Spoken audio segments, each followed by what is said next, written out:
or inkish.tv. We will cover the show live in our daily lunch break show from 11 to 1 Central Time. Interviews, demos, print sample TV, and more. My name is Morten Reithoff and I'm the editor of Inkish. We look forward to see you, and in case we don't see you, just tune in to Inkish TV and see all the good stuff from Printing United.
Printing United in Dallas, and today we have the pleasure of being broadcasting from Chile Publish.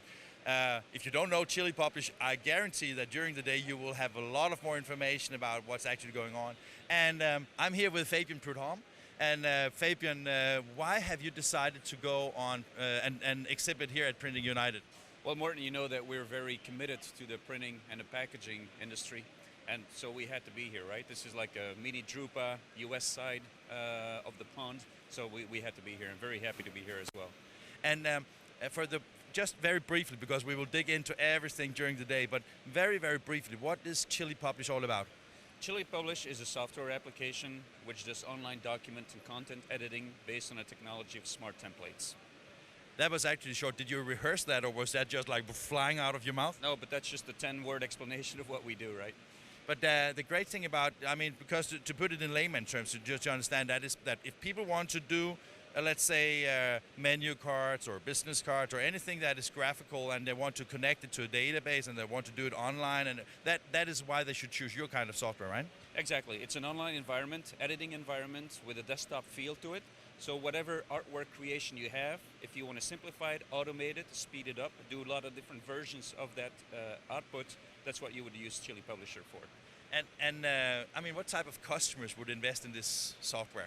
Any company basically with a high demand for artwork or packaging artwork generation. So we have brand owners, packaging converters, print service providers, and marketing agencies. I mean, that sounds pretty much like everybody here at Printing United should be interested in it, right? Exactly, except perhaps for hardware vendors, but anybody else is welcome here. Yeah. So I know that you had a little slow day yesterday, but I guess that you had the opportunity to talk to some customers. Is there a big interest in what you're doing here? Definitely, because graphic design or generation of graphic files is a pain point. It's time consuming. It's still a very manual process with a lot of companies. It blows my mind every time I see how manually they work. So we have a way to automate that and to simplify that process and to speed it up, obviously. I also hope that during the day I will get a chance, because every time I have met you or Kevin, I always think that complex software requires skills actually just to understand what it can do. And when we met in Brussels a couple of weeks ago, you said to me that actually it's not that difficult, because if you have if you're a brand owner, you have one approach to Chile. If you are a print service provider, you have another different. Is that correct understood? The value propositions are a bit different. Using the software in itself is not that complicating. Making the software is a lot more difficult on our end. But obviously, the objective is to make the user interface and user experience as simple as possible. In your opinion, is Chile ahead of the crowd when it comes to that, to be easy to use and the complexity of what you are able to deliver online? Absolutely. In terms of editing functionalities, I can tell you there's no other software on the market today that can go to that depth that we go to edit and change online documents. So.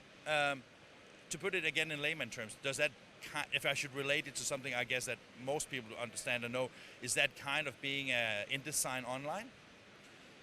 It goes further than InDesign Online. InDesign Online, you're going to use Adobe products to create graphic files, but every time you want to change something for that file, you're going to recreate it or resave it. With our smart templates, you create it once, and you can reuse it in a series of different declinations. So that is why it's so interesting, because if you're a brand owner and you want to use it for creating a lot of different kind of applications, you can create once and then do a lot of multiple versions of it. Exactly. And to get the content in there, do you get it from different kind of databases, or how do people get content in there? Well, we're pretty much vendor agnostic, right? So we'll integrate with any type of MIS system, DAM system, variable data, XML. We can get it from all kinds of different angles, use that information, and then create a PDF print-ready file. So we have a very short time left before we go to the next interview, and I was just wondering, who are your staff here on the booth? We have salespeople, we have support people on staff, so there's 4 of us right here, and basically ready to address any type of question we can get from customers. Can't wait to get started with that one. So thank you very much for the introduction. Thank you. See you a little bit later. All right.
Sean, it's so nice to meet you here. Thank you. Yeah, and you got the pleasure, or the limited pleasure. You have to talk me through your nice product. Yeah. No, I get to show off the good stuff.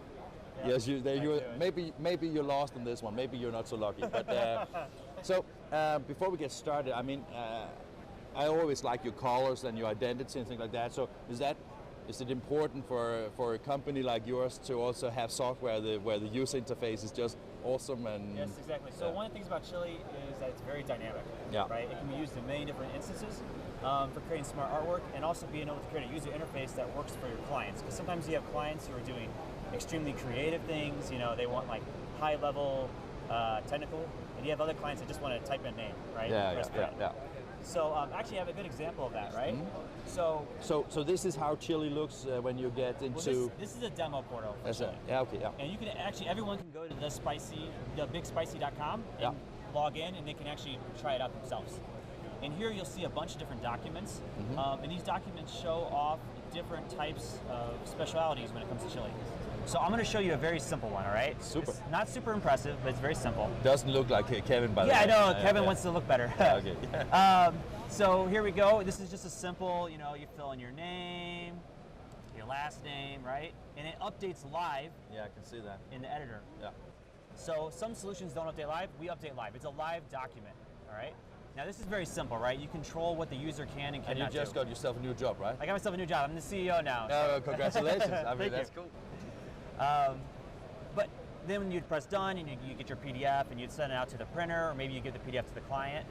Now that's cool, but what's even more cool is if you could actually tie this to a data source. Yeah. So this is the same document, yeah, except in this instance, there's a data source tied to it. And so you can that data source can be an Excel or a database or CSV, a CM system or whatever. Yeah, or XML. APIs can be used. Yeah, you can use the API just to call it in there. Yeah. And this data source here, so like you have different names. Is this an Excel I can see? Yep. So basically you load in the Excel by click on the upload file. Yep. And then you get like a preview of it here. Correct. And you have like the first rows is like the headers. And then when I click a row, it's going to update the content in the document over here. That's cool. So, and what's even more awesome is you see it change the color. Because Chile supports what we call alternative layouts. It allows you to design one template and then use that in multiple different styles. That's cool. Right? One template, multiple uses. So that means basically, let's say that let's take it from an applications perspective. It means that if you are, let's say that you're a printing company and you want to invest in this one, you can actually have like every little thing that your customer does is related to what company or what division or whatever. Yeah. So in this case, we're actually changing based on the name that you click. And then when you would do a PDF output, you would get all these rows in your PDF, each page, and it'd all be different designs based on the names. But like what you were talking about for a printing company, they might be interested in something like kitting, where they could have one size that then fits all. So for example, here we go, we have this kind of banner, and this banner here is going to have different sizes. So I can go select format, and I can do it for a web, I can do it for A4. You could think how this would be useful in the sense of like if you have one product, like you said, then you can have like a signage, you could have the pamphlets, you could have the business cards, all built in one template. You design that. So let's say that you are a supplier to a retail shop where you have like different sizes of needs, then you can actually make one template that have all the different sizes. Correct. And when you order, then it... Exactly. Yeah, you can have the client order them all, or maybe they pick and choose like they do here. Now, so Chile is very diverse in those two areas. Some of the new features we have in Chile, which will be interesting for print, is we actually included step runs. So what that is like in up, and you take, instead of just printing on one page, you take that multi-page document and you print it on like a spread or in position. Yeah, so it's like an in position thing. Yeah. Okay. So if I come here, I'll show you an example. This is a newsletter that was created in Chile. And what I'm going to show you here is I'm going to show you the full interface. So get ready. This is going to have everything in it. So I should cry now or should I? Oh, look at that. I'm crying of pleasure because this looks so cool. Yeah. Yeah, you can see all the tools we have here. Yeah. Now this is more for the template designers, not for the end users. Yeah. Very similar to a lot of other design products in that there's all these tools. You can go and be very specific on how you want the frame, where you want the things to be positioned. In this instance here, we have 4 pages. Right? That was simple, wasn't it? That was simple. Okay. What we're going to do here is we're going to do PDF export, and we have this whole step run. So I go ahead and decide it's going to be by 3 columns by 3 rows. And now when I go to do the output, come over here, we'll go ahead and choose our output as step, click generate, and that's going to produce the PDF. It's going to take a little bit, it's going to go through all the pages and create into one PDF. We have our new PDF engine, which was released in the summer, and now it's going to be full default in our new 5.7 that's coming out. And that new PDF engine is going to increase the speed of variable data printing. So we're actually extremely competitive in that variable data printing field. Now, there we go, PDF is done. And we take a look, and you'll see that it's stepped. That's nice. It's nice and simple, easy to do, not that long. And I'm sorry that I asked you about the printing companies, because I think that one of the things that is really cool about Chile is that you're not depending on any output device or anything. Right, yeah. So a lot of times we have clients who use this for web format. They want to make banners, that kind of stuff. But also it tends to be used a lot for branding. For example, this spicy beer, this is a fake brand that we have. You're kidding. Well, we actually do make the beer. You can actually get it if you come to Spicy Talks. I remember, yeah, I am coming to Spicy Talks, but I also remember from Label Expo that you serve personalized spicy beers. Yeah, exactly, yeah. So you can also do branding things. So typically brands like to use our product because you can control with rules what type of colors they can use, what type of fonts they can use, the logos they can choose. So just to understand it, in this incident, you had an output like a PDF, but would you all be able to output like HTML5 or whatever? You can output to images. We have HTML output. You can output to, well, I mean, there's pretty much anything that you use. Image and PDFs are the big ones. You can also output back to InDesign. Yeah. So if you made your thing in InDesign and you want to output it out. Okay, so can you start your template from InDesign as well? Yep, and you can also start your template from Illustrator. So here I made this template in Illustrator, and we have a converter for both InDesign and Illustrator, which allows you to convert that template into Chile. And then what's really cool is you can convert it back once you've made the changes. Fantastic. So you got that kind of workflow that works for designers. And because I mean, I think with all respect to designers, a lot of them are a little bit maybe, I wouldn't say conservative, but conservative. They're used to the tools. Yeah, that's what I want to say is basically if you're used to work with specific tools, it's always nice that you can utilize them in your further workflow, right? And then what you would typically do here is you would design the template, and then you would output it to Chile, and then in Chile you're going to add all the logic. So for example, you see this template here, it's missing the like the nutrition facts. Yeah. So what I did is I converted it to Chile. Yeah. And I think I have it opened right here. Yep, I do. Yeah. And you see in here I put in all these variables. And so now what I can do is the client could come in here and actually go to the variables tab. And you notice the frame, the UI has changed again. Yeah. Because we can do that. We have so the UI can change according to what role you have. Yeah, based on the role. Yeah. So here I can change, so for example, 190 calories, that's kind of a lot. Let's change it to 10 calories. I think people will like that better. It's much healthier now, right? It's a better beer, basically. Exactly. Can you increase the alcohol percentage as well? So this whole process allows you add all that logic in here. You can do things like even change the design. So here I have like different designs based on the product. So you can see the font color changes when I do that. We can change it to wasabi flavored. You got a blue That's there. a kind of strange beer, isn't it? I mean. So some other features we added that is kind of new to Chile, and I think especially in the print field they'll be super excited about this, is we added 2 new color types. So Chile has always supported, let's go down here a bit, new color. Chile has always supported CMYK, RGB, lab, and spot, and gradient. But the 2 new color types we added were registration and mixed. Registration is not super exciting, it's just black. It's 100% everything, but it's there. I guess you need it when you do like registrations and things like that. Exactly. Of course, What's more exciting is mixed, because mixed allows you to choose between CMYK and spot colors. Oh, really? And you mix it together to get so you can make an output where you have a mixture of specific colors. Yep. It allows for specific output, and what happens is, so let's say I choose these 2 here, and we'll go ahead and give it a little bit of color. And then once I add the spot, I can choose how much separation I want there. So we'll go ahead and add that, and you see it's changing the preview. And is that, I mean, when you look at some of the new digital printers where they have like 5th station color, like the Ricoh C7 1000 series, is that like, so you can output something that you can actually use for separation on the devices? Yeah, or? So this is more for like what they call device end output type, and so kind of getting to that kind of like hi-fi special colorization. Okay. It's going to extend the color gamut, basically. It's going to be used in very specific cases when you want a color. For example, maybe your brand has a very specific color that you have. You might be using a mixed. I was more thinking that since you have the gradation of, or the percentage of the spot, because I mean, if you look at some of the printers now with the neon color, I just think that actually Ricoh, they did a tool where you can actually in Photoshop you can preview replacement of colors. I thought that was the purpose for it. But I get your point. Yeah. So that's mixed in colors. Those are 2 new color types. Yeah. And one of the other big things we added to Chile is our barcode engine has been replaced. So Chile actually makes barcodes. It's been doing that for quite a while. Yeah. But what we did with our new barcode engine is we've actually increased the speed, because before what you would do is when you make a barcode, it would make an image of that barcode and then load it into the Chile document, which actually takes a little bit of time, right? Especially if there's thousands of pages. Yeah, imagine, right? So imagine you had this connected to a data source and you're making, like you said, 1,000 barcodes, right? So what we do now is we actually have a vector base. So with this barcode here, we'll just click on it. I can choose my barcode type. Now I only have 2 right here, but Chile supports more than 2. If I go over here and we take a look at barcode types. So that is from the back end. You decide what you want to offer your clients. Yeah, exactly. Yeah. So this here is obviously the editor that you'll use to design the template. Yeah. And this here is going to be where you go do all the settings. Yeah.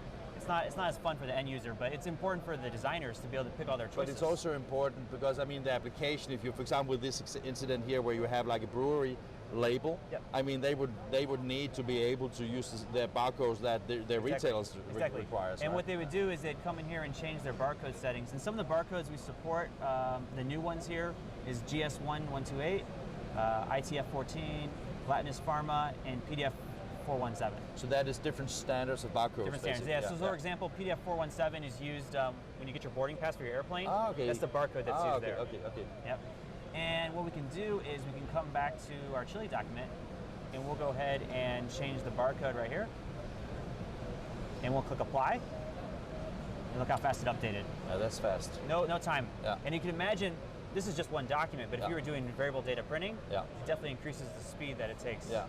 This is cool features, and I mean, what surprises me about, I mean, I know of course you're prepared to demo, that is good.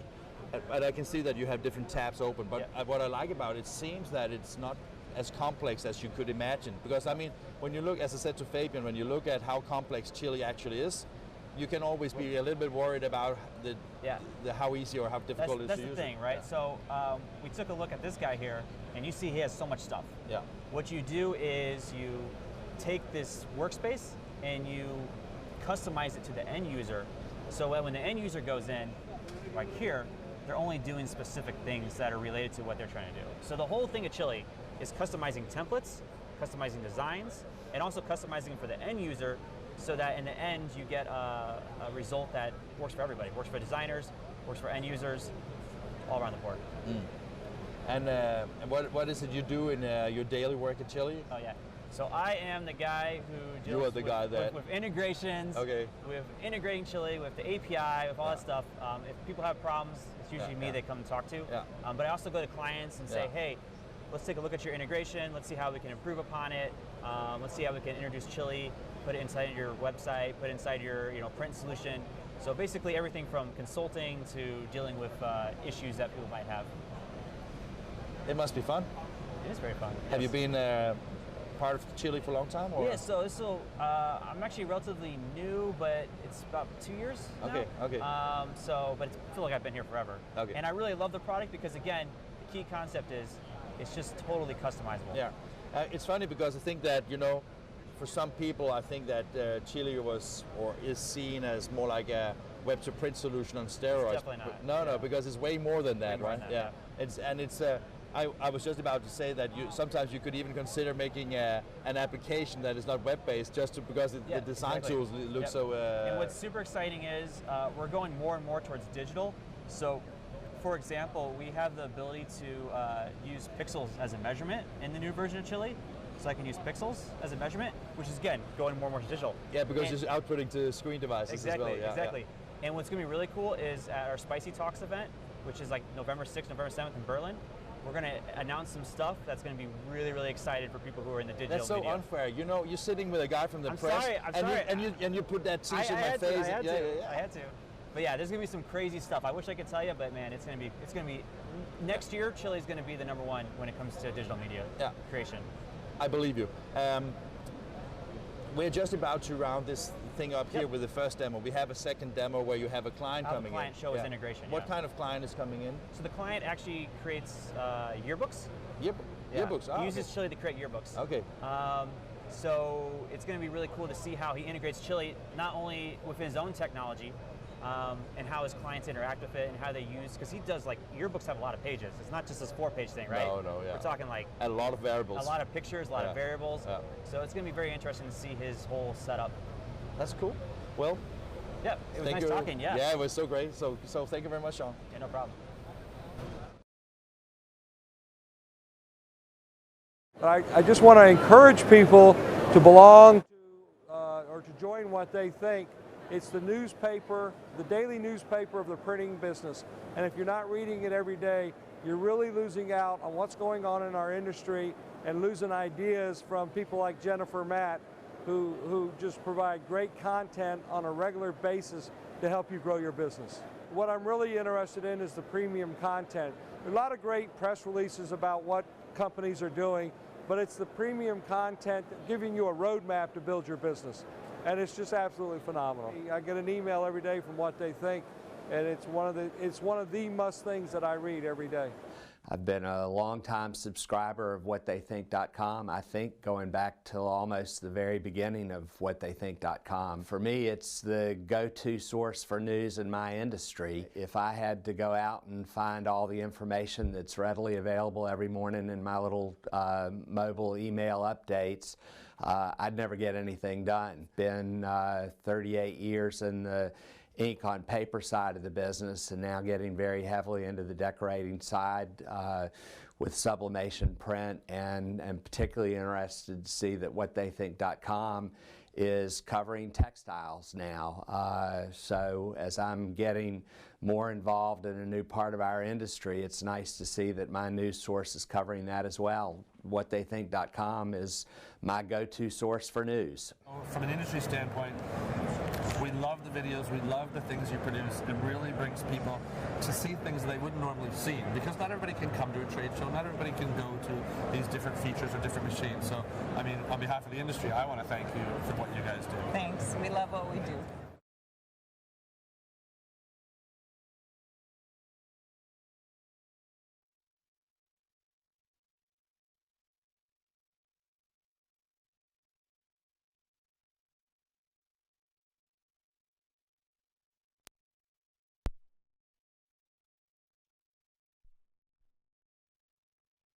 Indeed, I am the Director of Sales Operations. So that means that you are pretty responsible, right? That's right. Yeah, very responsible guy. Indeed. So you're based. You have. I mean, Chile Publish have an operation out of Chicago, right? Yes, indeed. In fact, we've been growing there over the past 2 years. We opened up in about October of 2017. We're building out our sales operation as well as our customer success team. That's great. We just got a fantastic demo from Sean, your colleague, and you know. Every time I see demos of Chile Publish, for me it's just like you have so much power under the helmet that it's just fantastic. Absolutely. How is it selling it? Is it difficult? Well, we have challenges like anybody else, I would say, but I mean the reality is the value behind Chile is the fact that we can positively affect your business in 3 categories. We can help you develop revenue streams, we can make you more efficient, and we can speed it up. So in that case, once we have the opportunity to show that value, you know, it's a very powerful argument, and you know, our business growth is reflecting that. And another thing that I also find interesting, because the 3 sources you talk about, or 3 paint stations where you can support, is obviously interesting. But I think that also something that is really interesting from as a perspective of a software developer is that you have many different partner channels, basically, right? Yeah, absolutely. We have a great ecosystem of partnerships. You know, so you know that same 3 aspect that I was just referring to how it affects your business. Technology-wise, that is affected by our API, and then our ecosystem of partners works around that API to basically produce the solution that you're really orienting your business towards. So in terms of a business vision, our ecosystem partnership can help you build out a user experience, for example, through the client side, right? So we've got great partners that help you build out the UI, talk through how your e-commerce platform or your web-to-print solution is working, how to help interact, keep clients there. It's going to help you with retention. Then we also have on the back end, with our back end partners too. We integrate with all the great workflow systems that are out there today. So when you're doing high-end VDP work, if you're a mailer and you've got a lot of stuff to push out the back door, we've got the capability set through our ecosystem to basically help you accomplish that same kind of goal. And then if you're working through, really, really advanced system integration that feeding things in and out, again, our ecosystem is there to really walk you through that. How to work with data architectures, make sense of data, and then relate that to our whole notion of a smart template, which is basically a way of helping you understand what to do with all of that data, and that's going to positively affect your entire supply chain.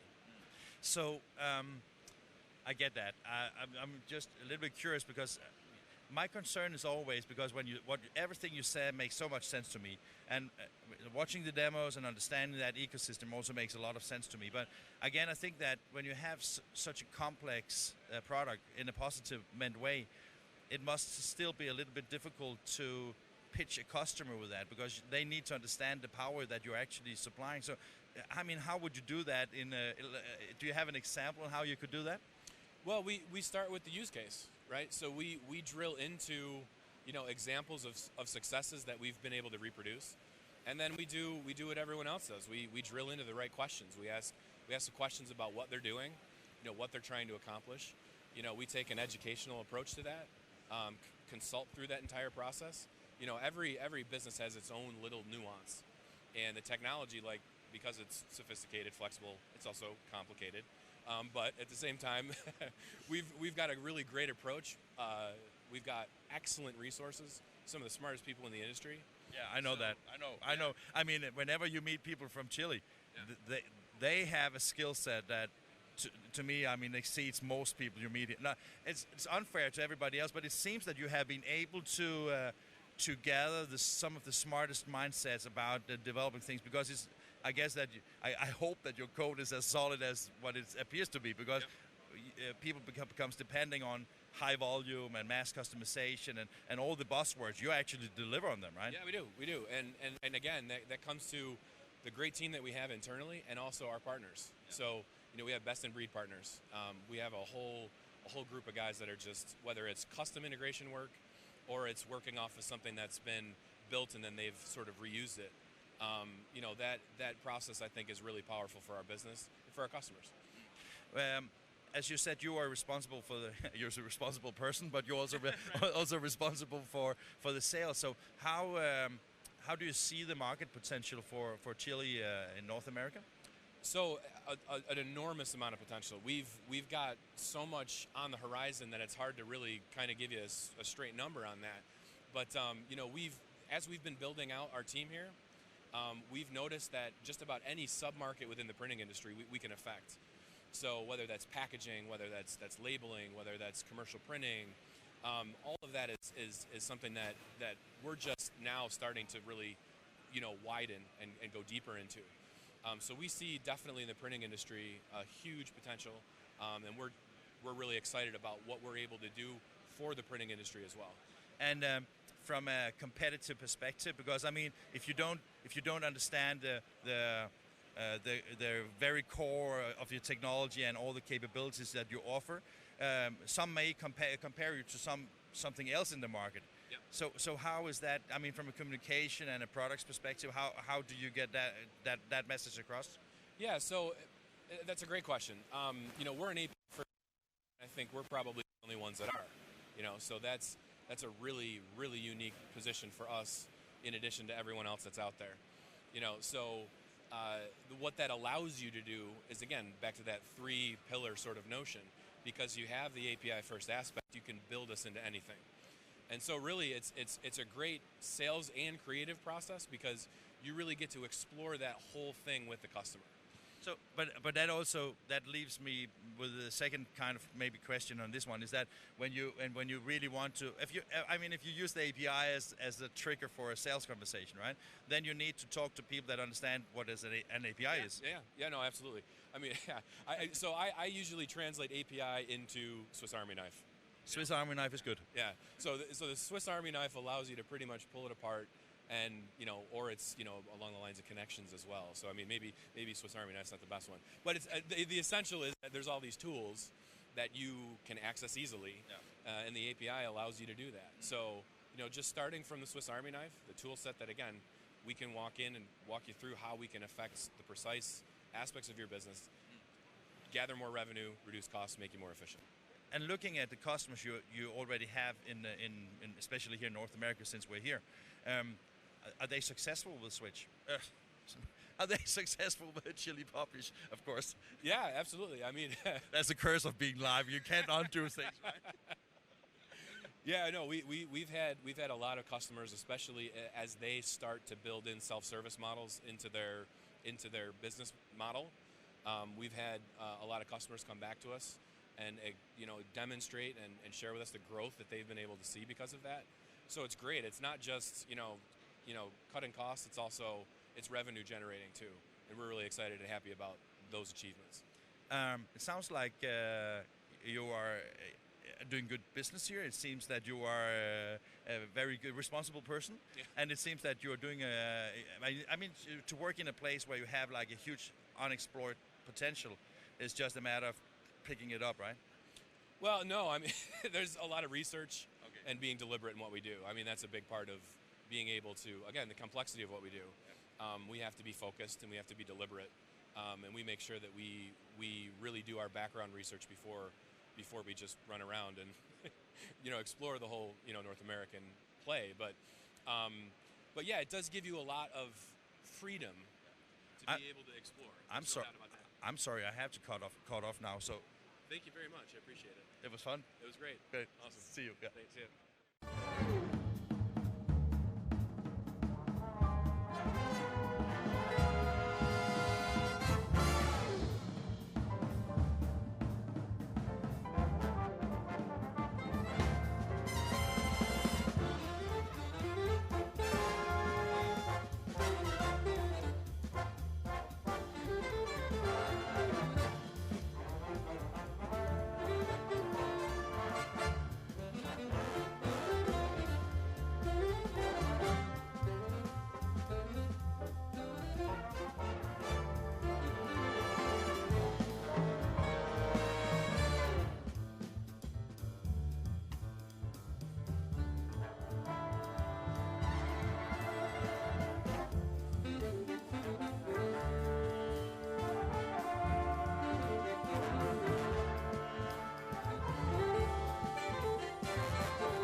Hi there, I'm Pat McGrew. This is Print Sample TV live from the show floor at Printing United 2019. This time, I'm here in the Chile Publish booth. And this is the place you want to be stopping by if you're here at the show. If you aren't quite sure how the miracle of design happens, and then what you do with that design, how you control that design, how you make sure that all of the brand assets are managed correctly. If you need a tool that's going to help you take all this great design and make sure that it's sized appropriately and managed appropriately for all the different kinds of assets that you produce, these are the guys to come talk to. So this is the perfect place to be walking you through a whole bunch of assets that we picked up here on the show floor. And even if you're not here at Printing United, if you're watching this video later, I think you're going to get a lot out of the things that we found on the floor, and you'll understand why having a great product like a Chile Publish behind you is going to be something that makes your life easier. Because we talk to brand people all the time, and we talk to packaging producers and label producers all the time that simply don't know how to make the miracle of workflow happen. So this is where you can get that help. Now, what we're going to do now is we're going to walk through a bunch of print samples, but the first thing I'm going to hold up are these two things. You might say, why am I holding two flashlights? The reason I'm holding two flashlights is because they actually are different frequency lights, and they actually behave differently. So we're going to be looking at some print samples where these play into the story. And the thing to remember is if you are going to be looking at doing security work, which a lot of people do here, what you're going to want to make sure of is that you've got the right light and you're looking at the right frequencies. So we're going to start here with these two pieces, which are kind of interesting, and I'm going to set them right here. I'm going to hold this one up first. This is the cup, and we're going to look at this label, right? And so my willing assistant is going to get good video with this. So these were both printed by Zycon. The reason I am mentioning this is because Zycon brought a really strong story to Printing United. Not only really great labels that include security elements, but they also brought a really great story about digitally printing paper cups. And you just think about how many cups we go through in a given week, month, year. It's a lot of paper cups. This should be a branding opportunity for everybody. So we think this is a great technology that you should take a look at. And this is the kind of print sample that I can actually drink out of, which is kind of cool. So nice print sample, nice use of technology. So the next thing we're going to look at is some print samples that were actually brought to us by our friends at Konica Minolta. And the reason I think that these are so fabulous is because they are showing off some of the brand new Konica Minolta technology. And if you I'm going to kind of wiggle this a little bit so you can kind of see, there's a lot of layers. This is using some of their great MGI technology. And they actually worked with the Printing United folks to create a document that covers the Printing United Experience Zone. And this is where any attendee can go and actually touch and feel samples from a whole lot of different vendors. So no matter whether you're looking for labels, or you're looking for flex pack, or you're looking for signage, boxes, whatever you're looking for, there is a story for you in the Experience Zone. And in fact, every page in here tells a little story about one of the vendors who's in here, and they also tell you how every one of the print samples was actually made, and that just makes it brilliant. We love when print shows go to the effort to actually get their partners to explain how all the things that are going on to on the shop floor or in the print event floor actually got made. So kudos to Konica Minolta for bringing some great technology and showing some of the really cool things that you can do with texture and elevated print.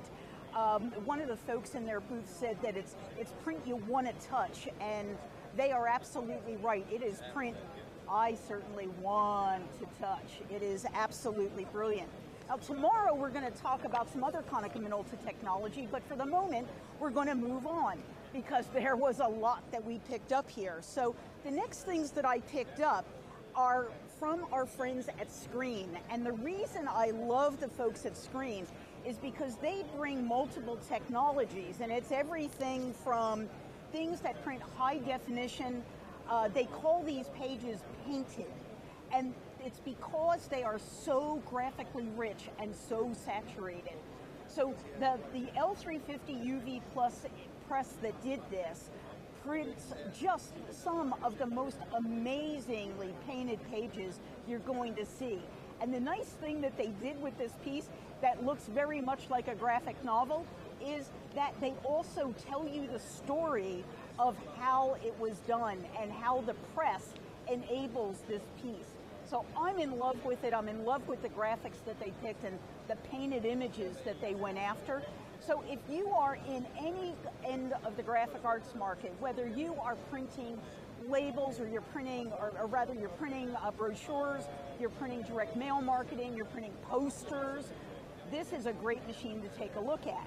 Now also in the Screen booth, they have another machine which uses their inkjet technology, and this one is for the less painted pieces. This one is much more oriented towards the sort of typical kids book. Maybe you might do it as a personalized kids book. It's just nicely done, and what I love about it is it's on this great glossy paper, which I think you can sort of kind of see in the images, because it sort of flexes a little bit. Screen technology always impresses me because they've not only conquered this kind of piece, but they've also conquered things like, well, labels. So I'm going to move these for a second. So there are two different label sets here. Oops, sorry about that. Labels here. And again, these labels give you a great idea. They're really beautifully printed. They've got embossing on them. They can be security protected, and they can be protected with nanographic ink. So we're going to now switch vendors, kind of, because our friends at Screen are users of a technology from a company called Diversified Nano. Diversified Nano does some really amazing things. They have created a range of inks that let you add security into your documents via the ink, which I really, really love. And this is why I have the second one of these cute little flashlights, because this is how it comes up. It needs the right reflection, and you can see that it is embedded. They have inks that can include biomarkers for security. They have inks that can include AR tagans that cause augmented reality to trigger, and they have fluorescing inks like you see here. And what I love about Diversified Nano is that their ink, it's inkjet ink, and it's really designed to work with pretty much anybody's printer, but the folks at Screen jumped in with both feet and really took it to town. So the demo that they're showing in the Screen booth and also over in the Diversified Nano booth is all about how to use these high-tech inks to create high security printing. Now, it doesn't just work for things like checks and tickets and other types of secure documents. This can be used for secure packaging as well. And the last thing I want to show is a piece that they just come out with, which uses their Encrypt technology. So this looks like any kind of gift card that you might receive. On the back, it has this red dot.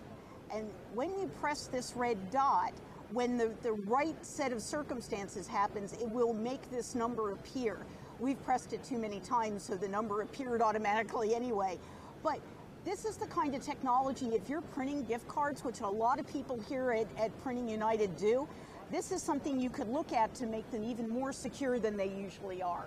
So we love seeing really cool innovations in technology, and that is what we are seeing from Diversified Nano. Okay, so we've taken a fast run through Diversified Nano with Screen. We've looked at Konica Minolta. We've looked at a lot of interesting fluorescing things. So I want to show a couple of things from Xerox.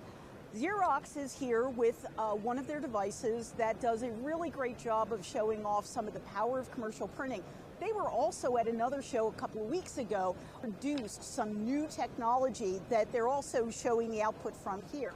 So these are the kinds of things that we hear that commercial printers want to do all the time. They want to print white ink on black substrate. So this one is done using what is called their Shine Digital 107. It's a 107-pound cover stock, and it's done with an iGen, and it is brilliant. This is something that designers love, and we were just so thrilled to see it. And actually, Xerox, in their infinite wisdom, this not only is available on their iGen type models, but it's also available on some of their light mid-production models. So even an office printer can be doing this kind of work. The other thing that they have is they've got this great iridescing and fluorescing technology that they're using. This is also done on an iGen 5 with their CYMK Plus Orange, and this is on a SAPI stock, and it is so cool, and you can use it for all sorts of interesting things. So what I want you to think about is, as you're developing print samples to talk to your clients, to the brands that you serve, look for these kinds of technologies, because if brands know about them, they'll pay a premium to buy them, because these are things that help them differentiate their products. And this last one I want to show is, if you do any kind of security work, and it's really not coming up well, but if you do any kind of security work, you can add clear toners that fluoresce as well in the Xerox environment. So just take a look at everything that's possible. Think about the customers you serve. Okay, we're down to the last two pieces, and you're really gonna love them, because I really, really love them. So the first really cool piece is a box. Yes, it is a box. It is a box for sushi takeaway. All right, so why do we care about a box? This is a digitally printed box. This is printed on a device that just about everybody can afford. This comes from our friends at Konica Minolta. It is from their PKG 675i digital press. It has a great footprint. Now, remember, if you're going to get into this business, you're going to have to be able to manage these assets. So if you're going to be managing these assets, remember to talk to our friends at Chile. But if you want to print really cool, so this is actually corrugated box, and I'll take it apart so you can see what it looked like in its infancy. So notice that it's actually printed on both sides. This is a substrate that you buy that is gloss on one side and craft on the inside, and the 675i does a brilliant job, and it's durable, right?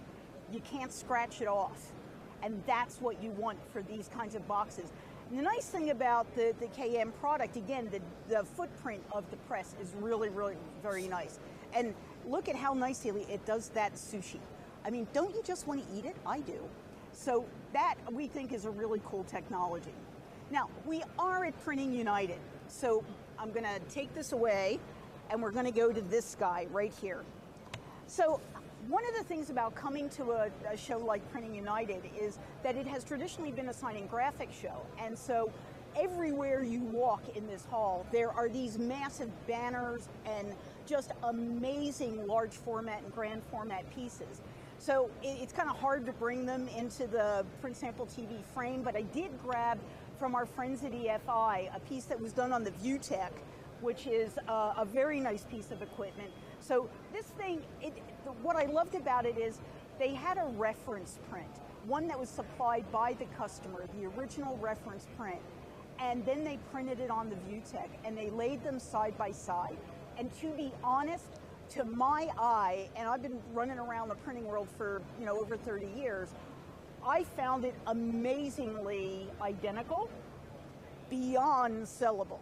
So everywhere I walked at this show, there was this amazing uptick in the level of technology, the level of print quality, the speed that people can print, and the workflows that support them. And I'm delighted to see so many workflow companies here. So this has been today's edition of Print Sample TV Live from Printing United, from the Chile Publish booth, live somewhere in the 11,000 aisle. I'm Pat McGrew. I am delighted to be your host for Print Sample TV Live, and I hope you'll come back tomorrow when we do it again from the Solimar booth here live at Printing United in Dallas, Texas, the Kay Bailey Center. Thanks very much.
This is Morten from English TV here live from Chile Publish at Printing United in Dallas. Did you just see the really nice print samples that Pat McGrew showed on Print Sample TV Live? I just thought they were stunning. I know that you, Fabian, you just peeked in while she was presenting some of this stuff. What do you think of it? It's brilliant. It's fascinating to see how the technology evolves and what the applications are of it. Yeah, because I mean, when we talk about software, and software is sexy and it's needed and it's important for everything that the outputs on any device, whether it's pixels or millimeters or inches or whatever. So whatever way we look at it, that's the output of what you do as well, right? Absolutely, yeah. Software is at the basis of what you see on the print samples, right? And it blows my mind how when you see today how much time and effort people still putting in producing those type of samples, where it could be done in a much easier and much more automated way. And that is, of course, a pitch because you want to sell as many Chile Publish solutions as possible. But again, it starts, I believe, from a creative mindset and to achieve something, right? Correct, yeah. Many customers have an idea in mind, but they don't necessarily know how to get there, or what tools to use, or what processes to use to get there. So the subject that we're going to talk about now for the next 10 minutes is about business strategies and how, because sorry, if we talk about how the designers and the brand owners want to achieve something, I guess the challenge is exactly the same for Chile, because you want to achieve something for on behalf of your customers. And how do you approach the market? How do you see that approach in what you do? Well, the important part is VOC. It's voice of customer, and that's actually one of the 5 focal points of our strategy. It's really to go and investigate what customers are looking for, what their pain points are, what their challenges are, how they want to grow their businesses, and how we can actually help them do that. And is that those 5 pain points that you talk about here, is that something that you do on a regular basis? It's an ongoing exercise, obviously, right? The strategy is never written in stone forever. It's something that needs to be revisited on an ongoing basis. And I mean, to be honest, sometimes you know, when you say things like that, it sounds so easy, right? But that is not so easy as it sounds. So how do you do it in your company? Well, we have to. It's always a matter of prioritizing, right? We would like to reach for the moon. There's so many things we would like to come up with. We have a backlog of hundreds of ideas. We can't do it all, so we have to prioritize. And one of the ways to do that is to look at customers, see where they're going. And for instance, one of the outcomes, just to give you an example, is the omni-channel approach. More and more of our customers are looking for an omni-channel approach, because what they produce, they want to be able to repurpose it for print, for packaging, for digital communication. So we need to make sure that the features we have within our software allows them to do just that. And of course, I understand that you have representatives and you have. I mean, you also have the Spicy Talk. Is that also an event where you use that event to not just educate your prospects and customers, but also a way for you to get knowledge about the market? Absolutely. It's our yearly, very interactive user event. It's a two-way street. It's we give a lot of information, but we expect a lot of information back. So we're going to have prospects there. We have channel partners. We have integration partners. We have technology partners. We're going to have discussions with all of them and really try to capture what keeps those people awake at night, if I can put it that way, and reuse that information and retranslate it into the product that we give them back. So that seems like a very solid part of your DNA to have that communication with your customers and how you develop and prioritize. So is there anything else you can say about how you see a strategy for your company and the future? There's a number of things, right? So first of all, we have decided that we're really going to concentrate on the MarTech industry, marketing technologies industries, right? Whether you're talking about customer discretionary, consumer staples, financials, pharma, these are all things that we're going to address in our features across the board, whether it's a packaging company, a printing company, or a digital marketing company. That's one thing.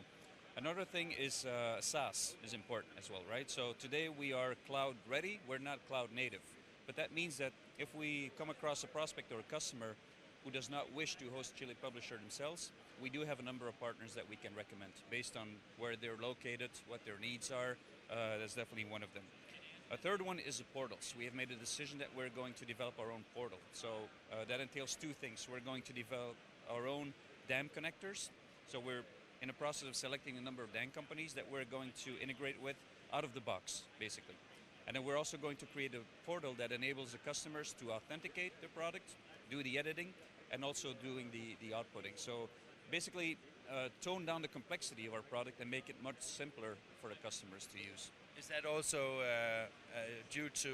I mean, everything is a learning process when you sell, and even though you talk to customers a lot, I think that the strategy that you have with partners, you have some partners who are integrating partners, and some are different kinds of partners. So when you say that you make your own connectors and you make the portals, is that because you realize that the complexity of Chile needs to be easier in an onboarding process? Not really that, but if you look at Chile Publisher today, it's not a turnkey solution. It's not plug and play, it's not standalone. It always integrates with MI systems, with DAM systems. DAM is very important because that's where you get the data from that we reuse in the files when you do the online document editing. So a lot of our customers are asking, you know, I either don't have a DAM system today, or you got to help me with making a selection. And then the next question is, how am I going to integrate? So by building our own configurators with a number of carefully selected DAM systems, we'll be able to supply them with an ecosystem, if you will, or an out-of-the-box solution that takes them to that next level automatically, where you remove those questions because we have an answer for them within the solution that we will be offering. So following up the demo I got with Sean just like half an hour ago, he showcased some really cool samples, but that what you say is basically that rather than making your own integration to a DAM system, you will basically offer out of the box solution where customers who have like a specific DAM solution pair it with Chile, and then they will be able to get solutions right out of the box without complex programming. Yeah, it's part of the automation concept that we want to offer with Chile Publisher. Yeah. That sounds really interesting, and I guess that strategy and those three pillars that you just mentioned here is because you have come to the conclusion that can grow Chile even further, right? Yep, and shorten the integration time. It's always an issue when you sell or when you present a solution that's not out of the box, plug and play. The complexity starts after you purchase a solution often, right? How am I going to integrate it? How long is it going to take? How many people is it going to take? If I don't have the capacity in-house, where do I have to go to find that capacity? So we want to remove some of those hurdles and basically make sure that customers can start using Chile Publisher as soon as they purchase it. That's the idea behind it. And how far are you with that strategy? Like I said, we're selecting the dam vendors right now. Then we'll go into a development phase where we're going to obviously develop the dam connectors ourselves. So probably within now and a number of months, I'm not gonna be specific about it, but you will be able to see our first connectors being commercially available. It seems, and I talked to your people from the booth here, that there's a huge appetite for the future, because it seems that you have so much in the pipeline that even things you can't talk about right now. But it seems that I also think you got like an extra round of seed capital last year, or just this year actually. And is that you know, the seed capital is obviously important, but is it also because you see that the potential for Chile is way bigger than you have been able to get market share on the current time? Well, we're in a scale-up mode, right? So we're, on the one hand, recruiting a lot of people. On the other hand, we see that our growth is exponential. Month after month, we grow faster and faster. So obviously that means that you have to be able to output faster as well, high-quality products. And we have set a number of goals or targets for ourselves that are very ambitious. So yeah, there's a lot involved. I have known both Kevin and some of the other nice people from Chile for some years, and I think that what has always been a driving factor is that you are very ambitious in every step you make.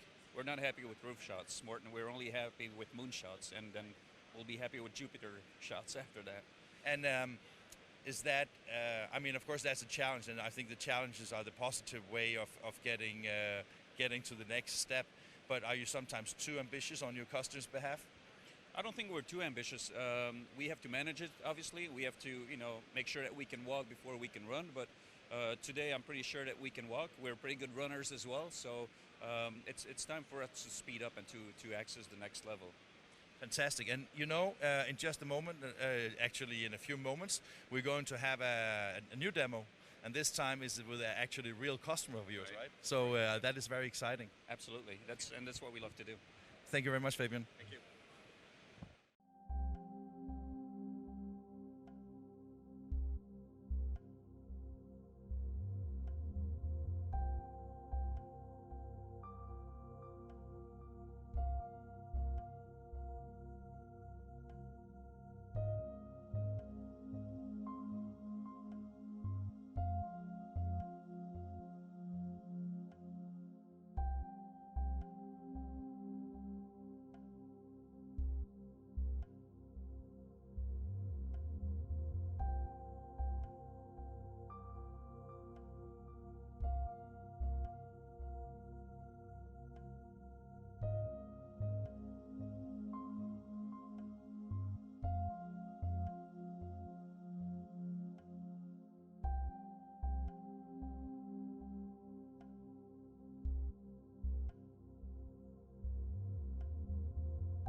You're from Entourage Yearbooks. Yep. Yeah. So tell us a little bit about what Entourage Yearbooks does. And Sure. I'd be happy to. So my name's Elias Joe. I'm the CEO of Entourage Yearbooks. So Entourage is what we're calling next generation yearbook company. And what we specialize is basically taking an industry that's been around in America for over 100 years and putting a modern spin on it. And what we're really trying to do is bring the latest in technology, the latest in design techniques, the latest in publication technology to give schools and students an experience where they can create a yearbook using social media, using online technology, using digital photography. Then share with all the students in their school. So you're basically taking something that's an old thing and bringing it to a more modern, new, fresh style. That's basically what our mission is what we're trying to do is take something that where we're trying to help teachers and students who don't want to make a yearbook like their parents had, but they want to make a yearbook that kind of takes into account for today modern design and modern techniques. Yeah.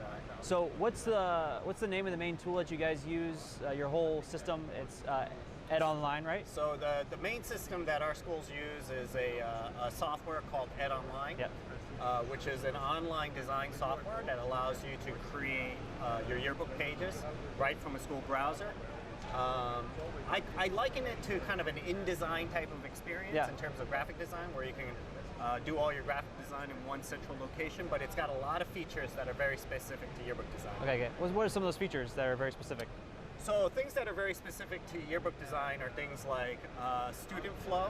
So a lot of times when you have 1,000 kids in a school, you don't want to lay out each student on the of course, So you want your pages to be database driven in terms of what kids are on what page and how they're alphabetized. And if a child moves to another school, can we take them out easily? We do indexing, we tag photos like you would do in Facebook, so that at the end of the book you could say, hey, what are all the pages that I'm in? So those are some of the features that are very yearbook specific. And there's like an educational twist to it as well, right? Absolutely. So yearbooks is probably a class in about 60% of high schools in America. It satisfies core curriculum requirements in graphic design, digital photography, journalism. So this is something that kids are using not only to make a great yearbook, but they're putting it on their resumes to get into college. And they're also using it to satisfy their academic requirements to graduate. And that's what's really cool, because you help the teachers in that process as well, right? Absolutely. So one of the things that we've learned is we kind of grew from being very focused on the technology and the printing, and now we're really trying to help teachers also be next generation teachers as well, where we bring them the teaching material and the presentation material and all of that. Very cool. So we brought you behind that technology. You also use we also use Chile Publish. Yeah, exactly. So actually, let's take a look at the yearbook designer and take a look at the page design and see what we got there. Be happy to show you. So for us is we wanted to create a all-inclusive experience where students can go and upload their photos, upload their content, upload a letter from the principal, take their pictures of their sports team and everything like that, and then actually do the graphic design all in one place. Gotcha. And so we have software development skills inside of our company, but we're really looking for a technology partner to really help us create that canvas that you can then go and design stuff off of. Where Chile really shined for us is how extensible it has been and how we can customize it specifically to a yearbook experience. Yeah, I mean, take a look at this interface. Earlier we showed a demo of Chile using our basic interface, and this interface is extremely customized towards your target audience, which is kids and parents. That's right. So what we tried to do is we have a very wide set of skills from very beginner to very advanced in terms of what they want to achieve. And this is a page I made with my wife and my daughter. So it might not be the most advanced, but it's got some cool features on here. But what we did here is we try to keep the interface as simple as possible. We took out a lot of the features that we thought were kind of 2 or 3 clicks away and tried to make them 1 click away. We brought in our own kind of digital asset management system so that when you import photos, and for us, you can import photos from Facebook and from Google Drive, and from Instagram, so they can all show up here, and then you can then go and just drag them right onto the page and drop them on there. So those are the experiences that we try to give to the students so that it's as simple as possible. And so you're taking Chile, you're integrating it into your system, and you provide all these functionalities, like you said, social media connections and that kind of stuff. So the students who are really into online stuff now these days can just connect up and send those pictures right in there. So in an ideal world, what you're doing is maybe your school has a Facebook page for some sports events. You can go and import those photos. If any kids had captioned those photos or mentioned it, you can import that data as well, and then that stuff can be imported into your book. So those are some of the features that are really exciting, and that's kind of more kind of social media oriented and mixed multimedia oriented that we try to bring into the book. Now, as building on the Chile, what are some features of Chile that you specifically liked? So the big things I really love about Chile, number one is the HTML5 designer. So they did you guys did a really wonderful job of converting from Flash to HTML5. Just in case people don't know, we had a Flash designer, and then we moved to HTML because Flash is actually going to be retired next year. So. That's right. And we've been on the HTML5 designer for about 2 years, maybe about 2.5 years. It's a fast designer, very extensible, allows us to basically customize the experience. So we've added a lot of features that are like very specific to that us. whole drag and the thing there. Now, what's you also added this this quick menu here. Yeah, this has been very popular. Like I said before, is what we're trying to do is we're trying to reduce the number of clicks to get to the features that people want to do. So we're using a concept called the quick menu, which we're kind of borrowing off of the Adobe products as well in terms of these kind of docked menus. So that the most kind of popular things that you need to do, like cropping the photo and everything like that, it's just one click away. Exactly. So basically what you did is you took a feature that was in Chile and you're basically using it in an interface that you created. That's right. That's more specific towards your target audience, that's right, which is students. And what I really love is even though there's lots of companies that use Chile, we've created a Chile experience that's specific to our users. Yeah, it's very specific. Nobody's going to feel like they're, every Chile experience. And honestly, I mean, if you didn't say this was Chile, you probably wouldn't know. Yeah. You know what I'm saying? It looks really smooth and nice. Thank you. So let's talk about some of the other features. There was if you click, you showed me like there was like a menu feature. Yeah, absolutely. So inside of here, what we've done is we've put all your standard type of inserts. So. So yeah, earlier we talked about we have like frames and all that stuff, and what you did was you created basically a custom UI interface to insert those frame types. So for us is in the Chile world, you guys have this concept of snippets and inserting snippets. In the yearbook world, they don't call them snippets, they call them templates. Okay. But we're basically reusing the insert snippet technology to create a template experience where schools can come in, see other templates that have worked well, and then insert them onto pages, so they don't have to start from a blank page. Gotcha. Yeah, because I mean a lot of times these aren't professional designers; they're just kids. That's right. So over here we'll see we have some retro type of designs, and what's nice about these kind of things is you can actually click on them and see how other people have used these designs in other books. Oh, so cool. Those are some of the things that we do. We also inserted something that Chile does that I think is a lot better than a lot of other designers, is you guys have a QR code generator. Yeah. So we can actually, and this goes to that kind of mixed media experience that we're trying to bring to the schools. I think Chile, you guys are really well aligned with us on that. So you can go and you can create a QR code, which you can then insert onto the page, which then allows you to scan it with your phone and then not only look at the yearbook, but you can also actually see a video from the event of that page. I have some good news for you. I just talked about it in the last demo. In our new text engine, our new barcode engine, we actually do the barcodes, we create them as vector. Oh, beautiful. So it's instant. Yeah. Yeah, so in the new version of Chile, you guys are going to even have faster barcode creation, which will be great. So that's an example of another insert. And then, things like you guys have like inserting on the dam, we have a clip art. And these are assets that are in the database that you can just kind of go in and this is you connecting to your own image database. Right. So we have our own image database where we probably have about 40 or 50 million photographs. And that way you can access those and put them in and use them for different things. And again, yearbooks are very yearbook specific. So yeah, of course, this year is 2020, so you got it's all 2020 stuff. 2020 graphics. Yeah, you probably have a whole bunch that you don't even use, like 2018, 2017. Yeah, all those have to be put away. So. That's funny. And then I see up here you added some shortcuts for basic things like copying and undo, redo, and all that stuff. Yeah, absolutely. So what we're trying to do is kind of create a simplified experience that has analogies to kind of PowerPoint and InDesign and those type of things, so that people who are familiar with those technologies have an easier time of adopting this.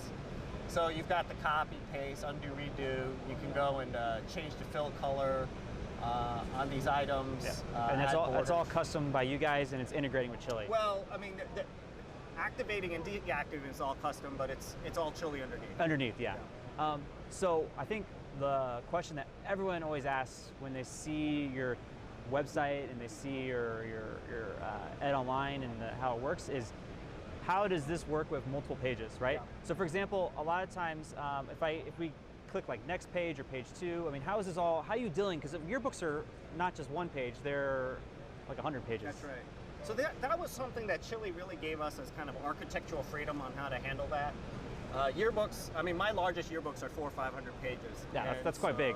Yeah. You wouldn't want to have one document that was 400 Yeah, because it would load all the images. It would take a long time to load, and who knows what would happen in the browser. So what we've done is we've split up the concept of a book into different spreads. And so every page loads at about the same speed. So as I go to the next page, this is actually a new Chile document. Right. So that gives me kind of infinite extensibility. If I have 1,000 pages, each page will load just as fast as if I had 2 pages. So that's the way and you keep the editor open in the background, right? That's right. So you're not reloading the editor, you're just basically loading a new page. That's right. Into the document. Oh, that's cool. So that we're just keeping the same editor, going to the next page, keeps experience nice and fast. And then when you output the PDF, I'm guessing you output each document and then combine it all together later on? That's right. So we use Chile's PDF engine on the back end to go and generate the PDFs from this, which has been a huge help for us, because obviously getting that PDF perfect is critical. And then we on our side have built a process where we compile the pages into one large PDF. That's cool.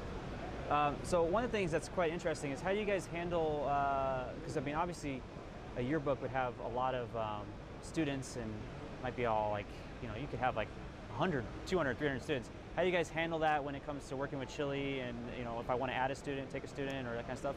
So one of the things that we are able to do is we built a database system that basically allows you to upload a roster of students and manage that.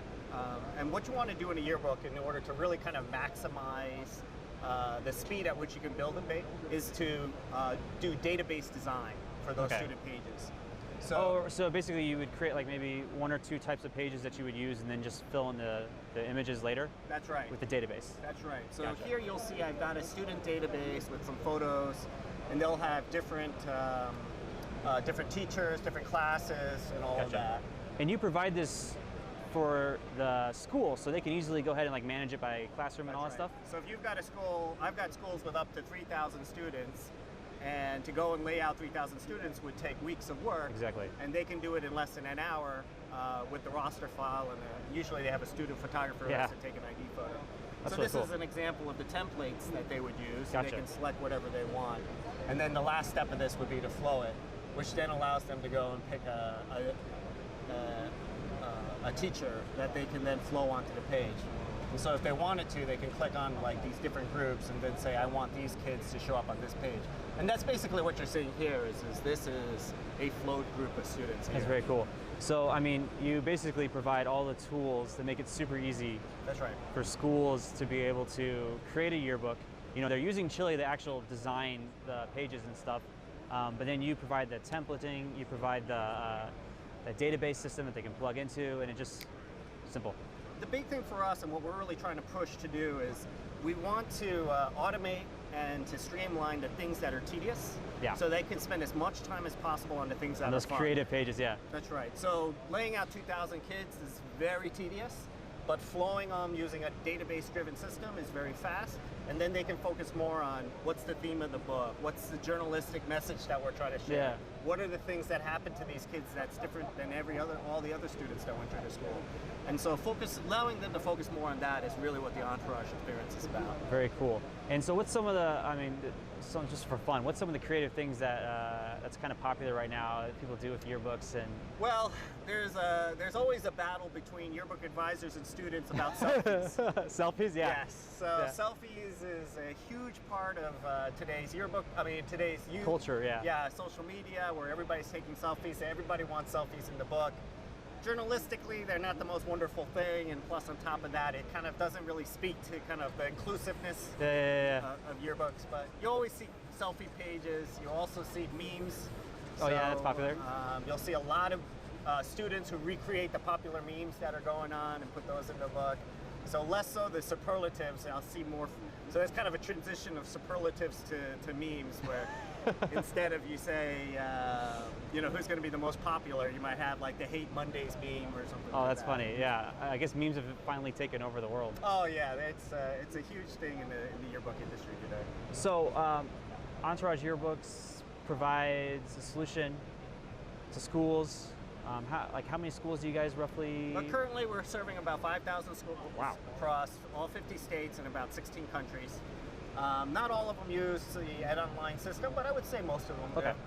Some people want to use a more traditional graphic design software. Oh, gotcha. Yeah, they upload the end result. PDFs at the end. But the reason why this software is so great and what Chile is so great is that if they do want to use some other PDF software, we actually allow them to put the PDFs into the document. Yeah. So you can have people who are designing some pages using Ed Online and some pages using InDesign. Oh, gotcha. They can do a little bit of both. Or Photoshop or something like that. So this page might be Ed Online, this page might be InDesign. Yeah. So that's been a huge feature for our schools. Awesome, awesome. So we're going to wrap things up here. Yep. It was nice having you here. Yeah, it's been a pleasure. Yeah. I know you guys did a really great job with Chile. I mean, it looks really beautiful.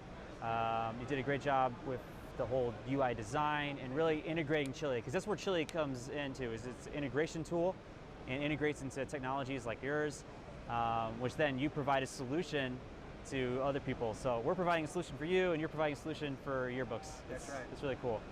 If people want to get a hold of you for, you know, if they're interested in yearbooks, or they do type of yearbook printing, what's the best way to get a hold of you? Yeah, the best way for us is you can always go to our website at www.entourageyearbooks.com. You can always call us at 888-926-6571. And we're available 6 days a week, and we serve all the time zones in the U.S. All right. Well, Elias, it was nice seeing you again. It's been a pleasure. Thank you for sitting down and talking with me, and hopefully we can keep growing as Chile grows. Great. Thank you very much. All right. Yep.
Live from Chile Publish booth here at Printing United in Dallas.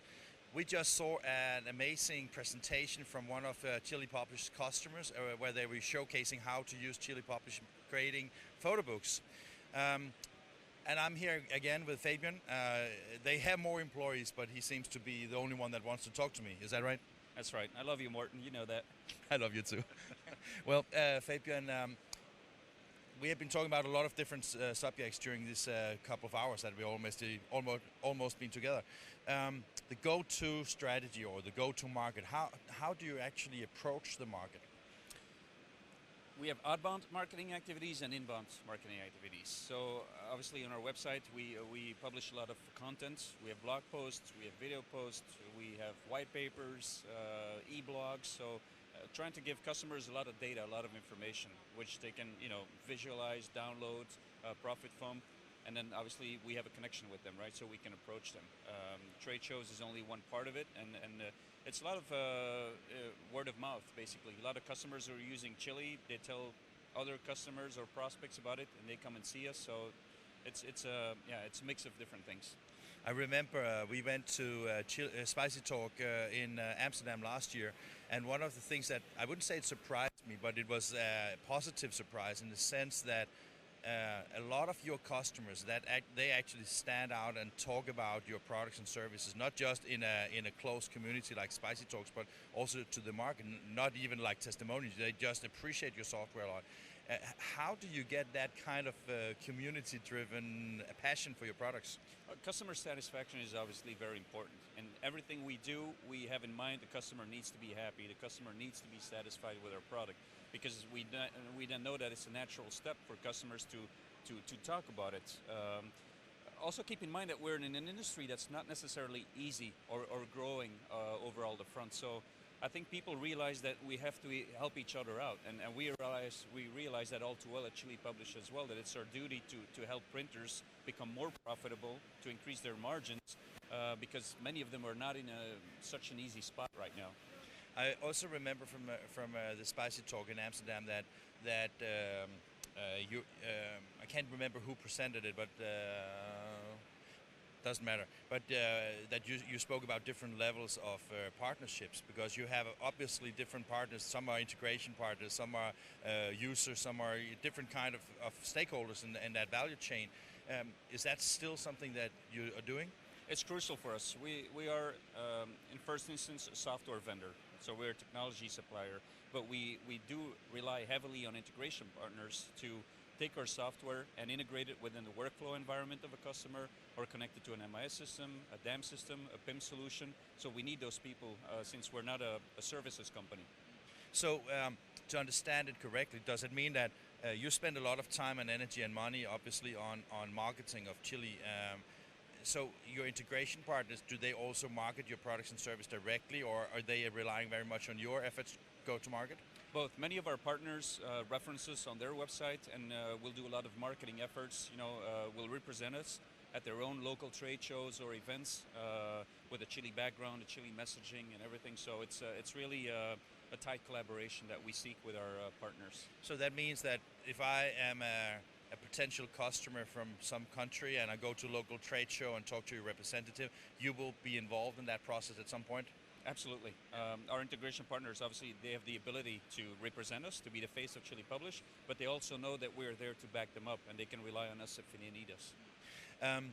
One of the things I'm curious about, because I guess with all types of products and services, also including software, there can be some obstacles in not just in the customer relationship, but also maybe different expectations for a solution. Is that something you experience?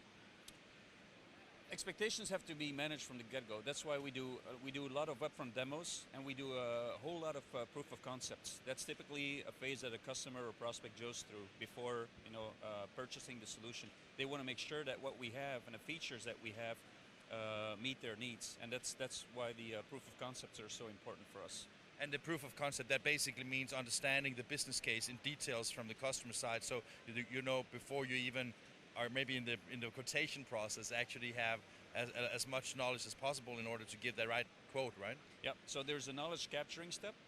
Then we use the files that are given to us by the customer itself. We will process them with Chile Publisher, but then also more importantly, we will let them test the software for a given period of time, depending on the agreement. Could be 30 days, could be 60 days, 45 days, whatever. And at the end of that period, typically they will know very well if Chile Publisher is the right fit for them or not. One of the things that I was also a bit surprised about when I was at that Spicy Talk that I mentioned before is, you know, when it's such a complex software that can do so many things, to some extent I thought that maybe your type of customers were like large companies, but you have one-person companies here in the US that are doing extremely much work for Chile. So is there any limitations on how big you should be before you can start using Chile? No, we have very small printers. We actually have printing companies that are run by 2 people, basically, and they use Chile Publisher because they see the value in, for instance, allowing their customers to work with our technology as well. So they use Chile Publisher as a web storefront, give access to their customers or their suppliers to work with it. But just this company that I have in mind, there's only 2 people, so that's how small it can get. And a company like that, I mean, I don't know the pricing of your solutions, but is it? And I guess that one thing is the license and or however you work it, but the integration part and the implementation part might be the thing that differentiates depending on how much you integrate into different systems. But are you saying that the solutions that you offer can be for almost any size company, also from a financial perspective? That's right. From an integration point of view, many customers will do the integration themselves. If not, we have partners, but we don't really get involved in that. That's really between the end customer and the partner. The software itself is subscription-based only. And the nice part is that many of our customers repurpose the software and charge their own customers to use a platform. So basically, in many cases, the subscription that they pay is paid for by their own customers because the cost is transferred downstream. So that means that if you have the right business idea and you have the right kind of application, it can be a money-making machine for the printing companies. Pretty easy. Absolutely, and that's where the positive ROI lies for us, right? So our software enables our customers to make more money. Yeah. So when again, it turns a little bit back to one of our first interviews today, was that when you have a software that is seems so scalable and it seems so obvious that you can make money on it and things like that, still, I guess your market share is not 100%. So how do you, I mean, you explained your go-to-market thing, but without jeopardizing or challenging how good you're doing it, I'm just saying that the potential is so big, so it must be also by identifying some low-hanging fruits in order to figure out how can we grow as fast as possible, I guess. Yeah, that's true. The potential is simply enormous, especially when you consider how much manual work people are still putting into artwork creation or editing the artwork files. Just to give you one example, I had a printer come by. They generate artwork for a brand owner. That's all they do, right? So, but they have so much artwork to generate and different flavors of a typical file that they were looking at hiring 2 more graphic artists until they saw Chile Publisher, because then they realized they could do all of that in an automatic way. So they decided at the end of the day to stick with 1 graphic artist within the company and let the rest be done by Chile Publisher, and hence saving a lot of money for themselves. And I guess that when you tell a story like that, that is actually an example to learn from, because I guess that a lot of printing companies have downscaled in the production and maybe even downsized and realized now that they get a lot of more jobs because the print run is falling, and that requires a level of automation, and that is where Chile Publisher comes in as a tool that can enable you to create more with less people. Absolutely, that's our main value proposition, right? Being able to process a lot more work, a lot. And soon we're going to meet each other again in Berlin. Yep. You are going to do a new Spicy Talk. That's right. What can we expect from there? November 6th and 7th in Berlin, 2 days packed with information sharing, experiences sharing, demonstrations.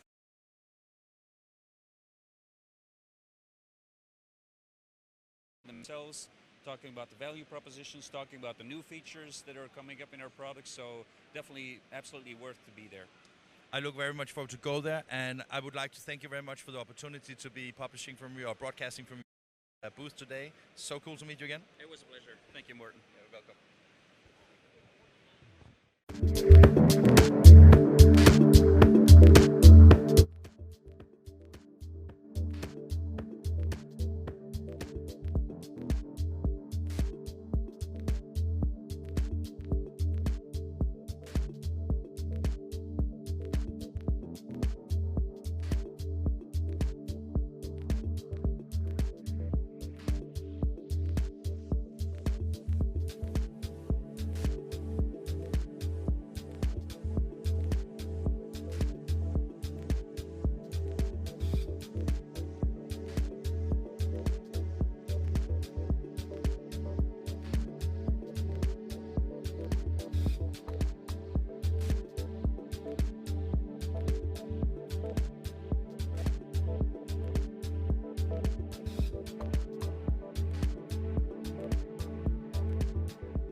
I'm sorry to say, everything good has an end, and we have now the last interview, and this time is with Gabriel Flippo. And Gabriel, he will share some customer case stories, some experiences, I guess, right? So introduce yourself and tell me what to expect from you today. Okay, excellent. Thanks, Morten. Yeah, hey. Hey, just look at me and then just forget about the okay. camera. Yeah, happy to introduce myself. I'm Gabriel Flippo. I'm a sales development representative at Chile Publish, and I'm happy to talk about some customer examples as well that we've worked with. So we have a pretty wide range of uses in print, which is exciting. A couple examples that come to mind are the ability to sort of allow companies to create their own platform, which is sort of the direction I would say that print is heading into. I just have to interrupt you, not because what you're saying is really interesting. Yes. So when you say platforms, is that, and you talk about printers, is that like printing companies, they buy Chile Publisher, and then they create platforms that they can engage with their customers? Is that what you're saying? Yeah, absolutely. So okay. they can set up their own. They can set up their own platform for self-service on the website, where customers can basically go in, design materials themselves, and it gives them a live proofing of it, ready to print.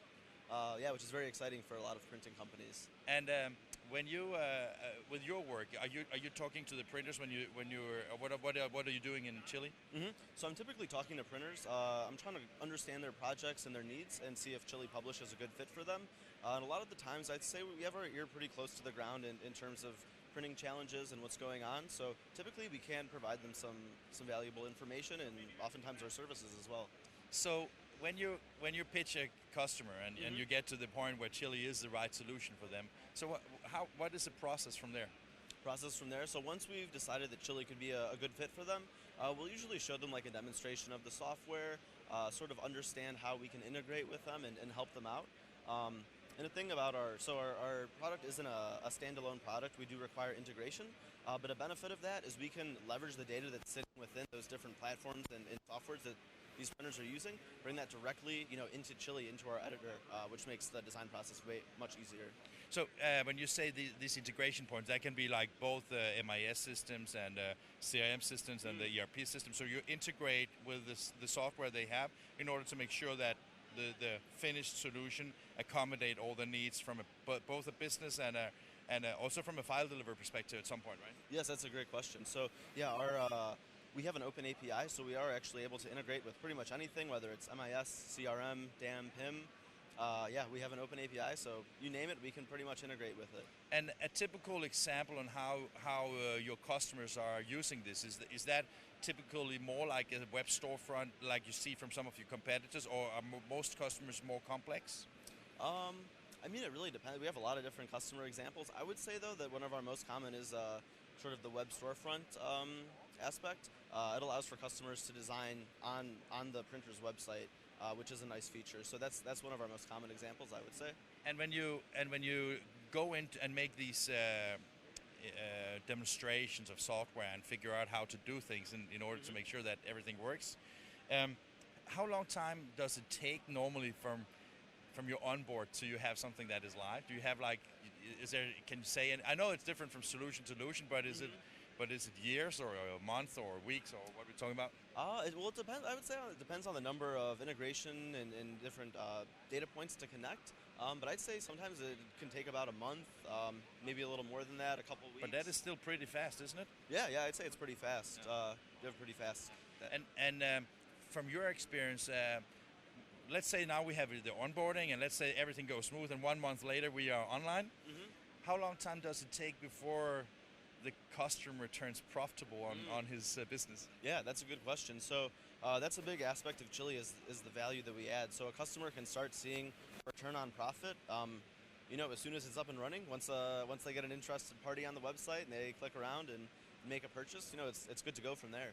Yeah, but I know at least from where I live, that sometimes if a printer has been offline and they suddenly decide to go online, it takes time for the customers to get used to that there's a new value proposition and all this kind of thing. So do you have any ideas on how people do that? Is it just like SEO and AdWords and all these kind of things that drives it, or is it more like an existing customer base they're using? So I think that existing customers is a good way to go, because customers' needs are always changing, and by reaching out to existing customers, a lot of times maybe those customers have a new problem where they're trying to create they were doing things one way and now they're doing things another way. So that's a big advantage, I would say, of Chile, is the flexibility of our engine. So I know one example was Subtle Strauss is a current customer.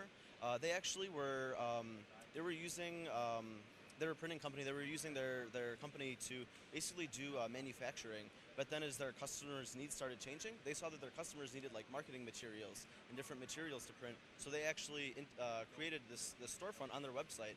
So they were able to sort of branch out from what they were doing traditionally, and they kept some of their existing customers in the process.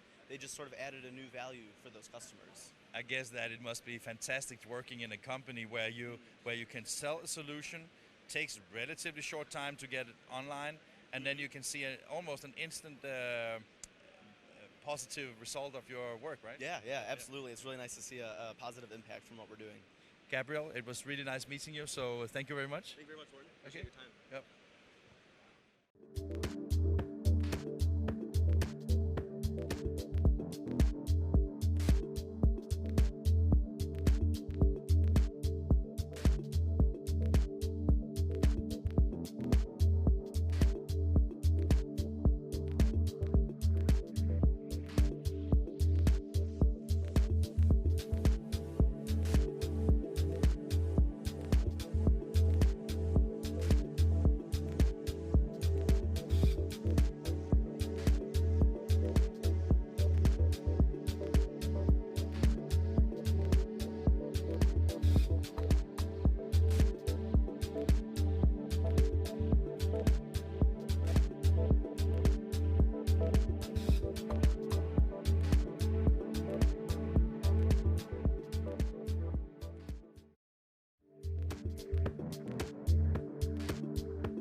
We have been at the Chile booth there for a couple of hours now, and I think that I really hope that everybody has got a really good understanding of what Chile Publish offers. The reason why I just wanted you to see that little advertising on the booth here was, I think it was very funny because you say they come for the demo, stay for the job. Chile Publish and Chile is a company that grows extremely much these days, and what we have experienced is a software that's really comprehensive. It seems like a software that is really giving a lot of value to the people who wants to understand it. I still question that sometimes you have software that is as complex as this is, that it's easy to sell, because you have to understand all the complexity of things. And you know, in these times where people think that a 2-minute Facebook post can give you the knowledge you need, this is a more complex product. Today we have talked both about some of the business challenges that Fabian had talked about, but we have also seen two, in my opinion, very good demos. One where I was giving a demo about something that I haven't seen in detail for a long time, and also from a customer who did some really nice photo books. And I think it shows that Chile is absolutely a company that you should look into if you are interested in expanding your business with new services. And we appreciate the time that we had here. We can meet Chile again together with Inkish when we go to Berlin in just 2 weeks, where the Spicy Talk, which is the annual user event from Chile. Yeah, we will be there. So tune into what we do at that time and get more details about Chile. And thank you very much for this time. And we will be back live tomorrow. So stay tuned until tomorrow. Thank you very much and have a good day. We are Inkish.tv. We will cover the show live in our daily lunch break show from 11 to 1 Central Time. Interviews, demos, print sample TV, and more. My name is Morten Reithoff and I'm the editor of Inkish. We look forward to see you, and in case we don't see you, just tune in to Inkish TV and see all the good stuff from Printing United.